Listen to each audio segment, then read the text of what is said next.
চট্টগ্রামের পতেঙ্গায় বন্দরের ৭ নম্বর dolphin jetty এলাকায় বাংলার জ্যোতি নামের একটি অয়েল ট্যাঙ্কারে অগ্নিকাণ্ডের ঘটনায় ৩ জনের মরদেহ উদ্ধার করা হয়েছে। নিহতরা হলেন বিএসসির নিজস্ব মেরিন ওয়ার্কশপের চার্জম্যান চট্টগ্রামের নুরুল ইসলাম, ২৫ থেকে ৩০ বছর ধরে বিএসসিতে ডেইলি বেসিসে কাজ করা কিশোরগঞ্জের মোহাম্মদ হারুন, বরিশাল মেরিন একাডেমি থেকে পাশ করে বের হওয়া ঝিনাইদহের ক্যাডেট সৌরভ কুমার সাহা।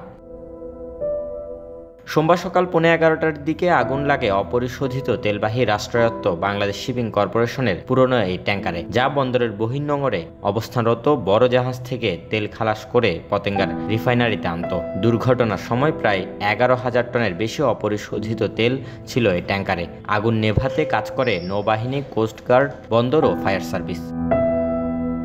এ ঘটনায় বিএসসির টেকনিক্যাল ডিরেক্টরকে প্রধান করে 7 সদস্যের তদন্ত কমিটি গঠন করা হয়েছে। প্রাথমিকভাবে সন্দেহজনক কিছু খুঁজে পাওয়া যায়নি, তবে তদন্ত সাপেক্ষে যদি কেউ দোষী প্রমাণিত হয় কঠোর ব্যবস্থা নেওয়া হবে বলে জানিয়েছেন বিএসসির এমডি কমডোর মাহমুদুল মালেক।